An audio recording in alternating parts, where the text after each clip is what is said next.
Okay, so hello po sa lahat.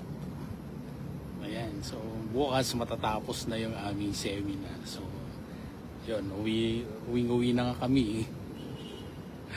Pero yun nga, yung we have to enjoy the moment. So every time na mayroong ganito na activity, so always think na, di ba, laging mong isipin na meron ka na namang matutunang bago.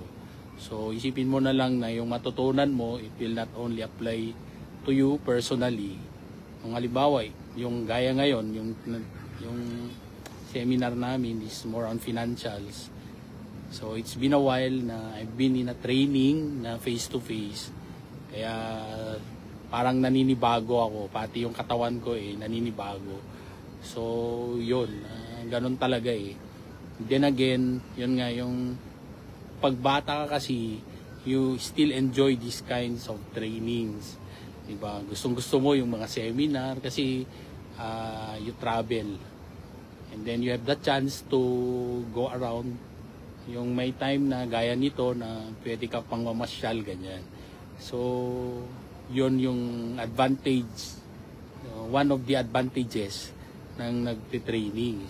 So, may time ka to meet with your friends, gano'n. So, pero sa akin, hindi na eh. More of the learnings, tapos yun.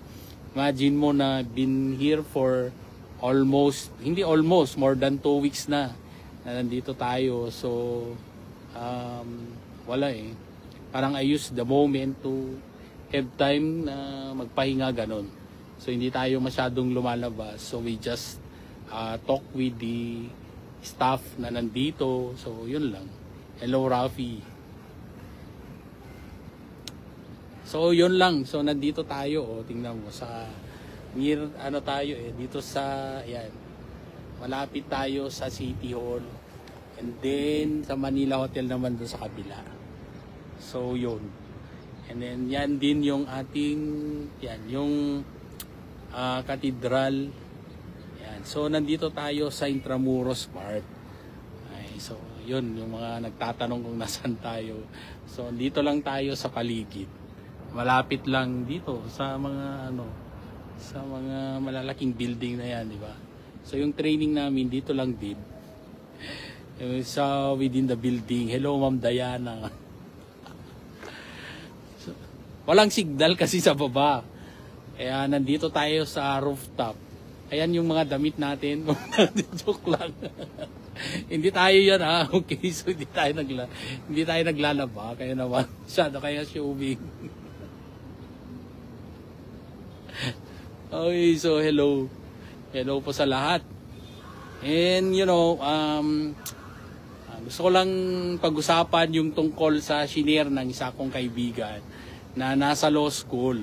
So, although this applies to all, di ba? Yung mga nasa law school, so it happens na merong talagang time na babagsak ka sa iyong subject. So, yun nga, yung passing is 75.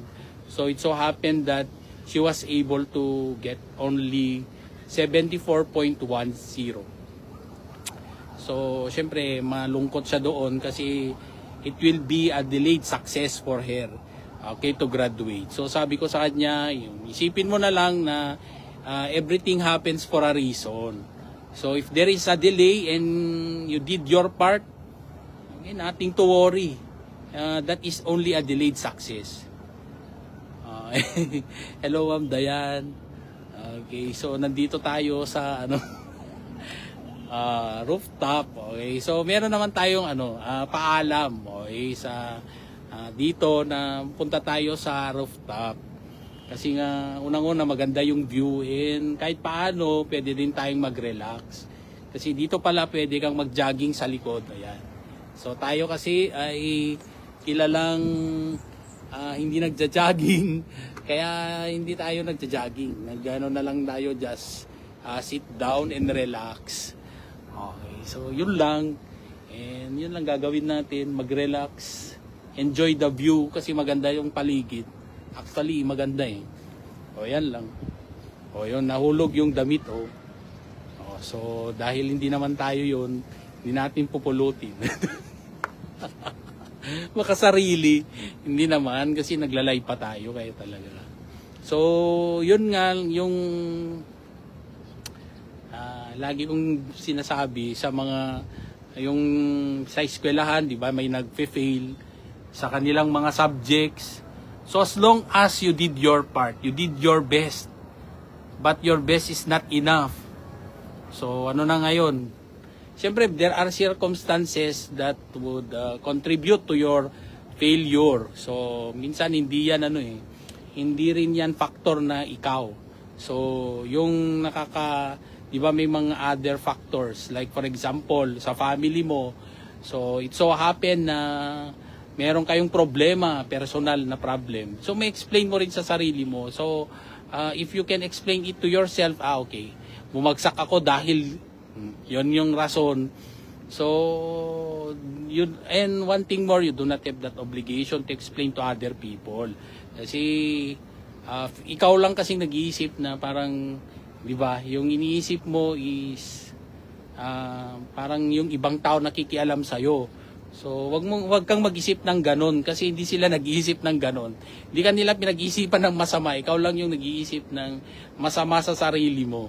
Unless they will be very vocal in telling you their feelings na bakit ka bumagsak, o yun, yung mga ganon.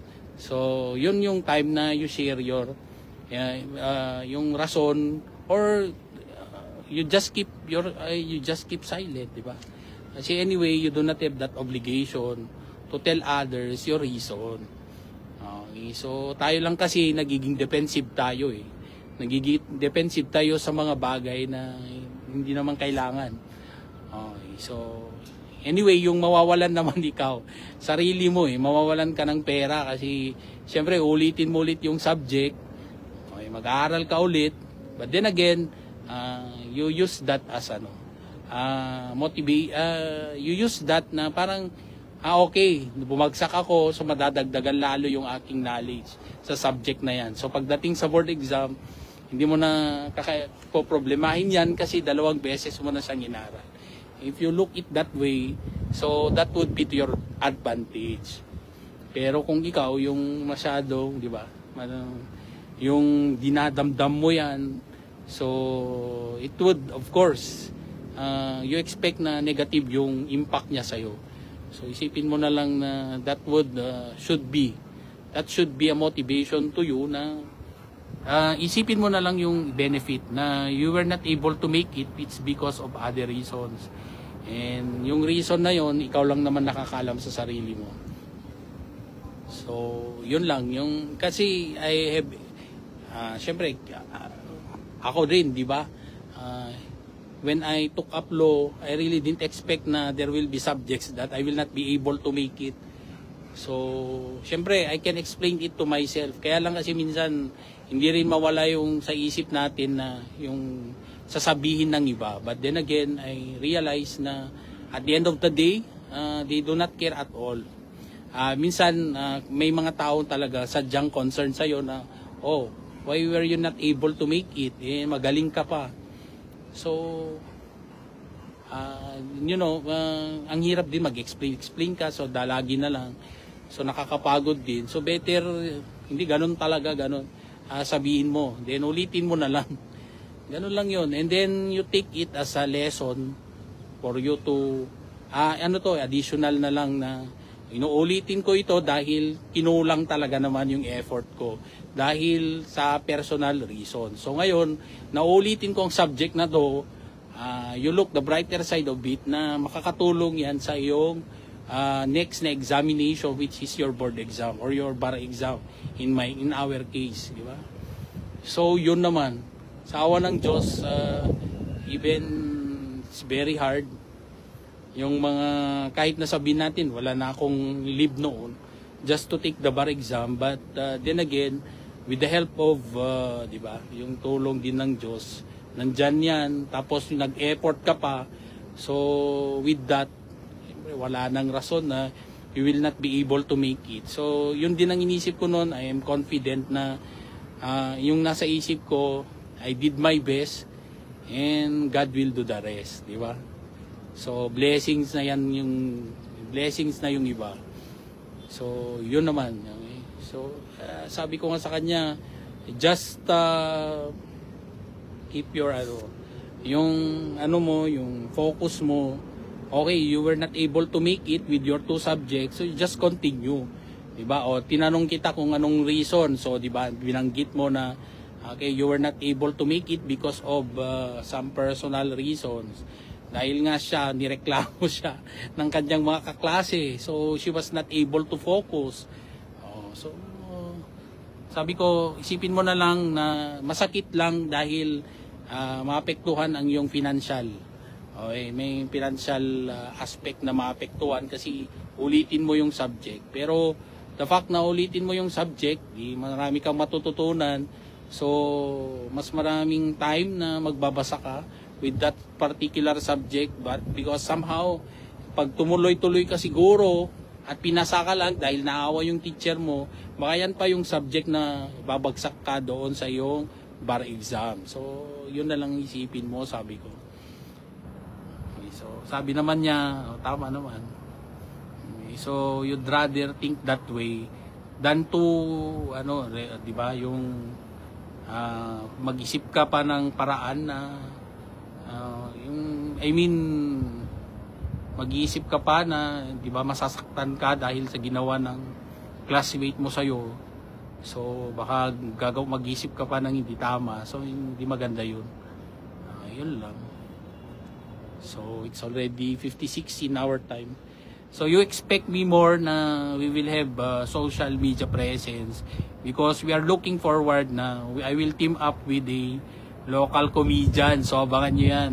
Si Uncle Isaac Vlog. So, Uncle Isaac. Okay, so, kumusta ka naman? So, we are already in talks with him na in the future we will collaborate. Ipapasok natin yung ating kaalaman sa batas para lalawak yung ating sakop kasi siya siyempre mas malaki na yung kanyang base. Okay, yung fan base niya mas malawak na. So we will be using his influence para dadami yung ating followers kasi we are looking forward na mas marami pang mga kabataan yung ating mari-reach out kasi in the past months maraming mga kabataan ang involved sa mga illegal activities or some abuses. Okay, it depends when it happens within or outside the school.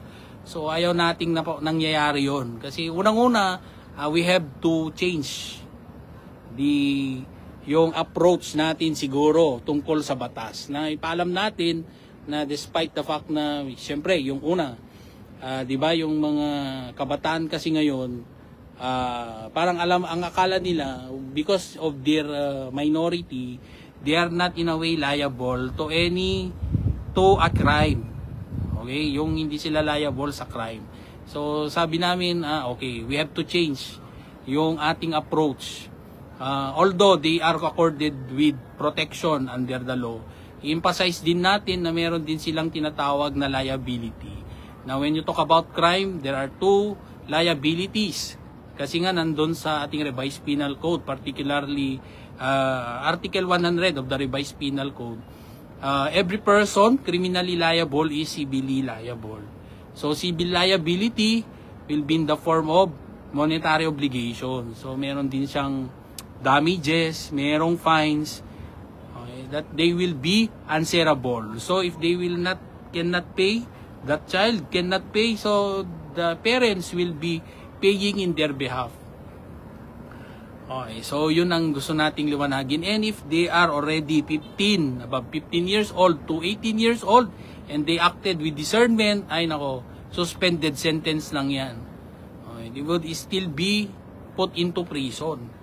Okay, so gusto nating liwanagin yun. We have to instill in their minds na yung ating batas ay eto yung batas natin, dapat ninyong pahalagahan. As young as you are, you have to respect it. Do not use your minority, okay, to cause abuses to other child.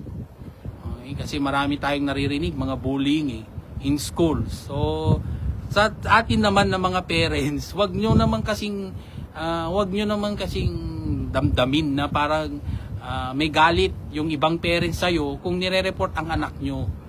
Okay? So, if you know your child na meron siyang mga behavior na hindi tama, na aayusin sa paraan ng pagre-report sa iyong bata, so dapat naman yun na yung opportunity nyo na kung siguro hindi nyo nakakayanang disiplinahin ang iyong anak, kasi unang-una anak mo yan ayaw mong saktan, pero yan na yung way na i-remind mo siya na anak, hindi rin tama yan. Okay, meron tayong batas, so yun ang basehan. So I cannot protect you all the way as you grow up. Okay, so yun yung point natin Kasi okay, sabi ko, in the past, we used to teach children that they have protections provided for in by law. And that is correct. But then again, yun nga, yung sabi ko, we have to remind them as well that they have also liabilities under the law. Okay, so yun lang. Kasi nasanay tayo na we educate children na violence against women and their children. Okay, so VAUSI. So, mayroon tayong anti-violence. So, an anti-VAUSI law with the Children's Protection Act.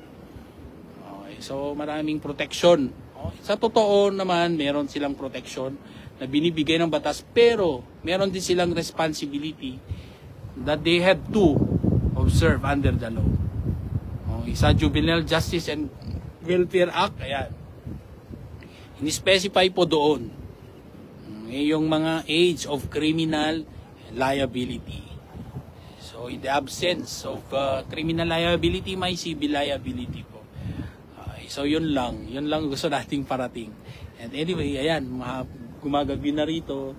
So, I think that's it for now. And abangan ninyo yung aming collaboration. So, yun lang yun. Gusto ko lang talagang parating. Mas lalong lalaki ang ating follower base para naman maliwanagan. Okay, yun lang gusto natin Yung mabigyan ng kaliwanagan, lalo na yung mga kabataan. Kasi yung mga kabataan, sila din yung they will grow older. Sila din yung magiging magulang, ganyan. So at least as young as they are, alam na nila na we have laws that governs them, their rights, and as well as their responsibilities. So yun lang po. So magandang hapon po sa lahat.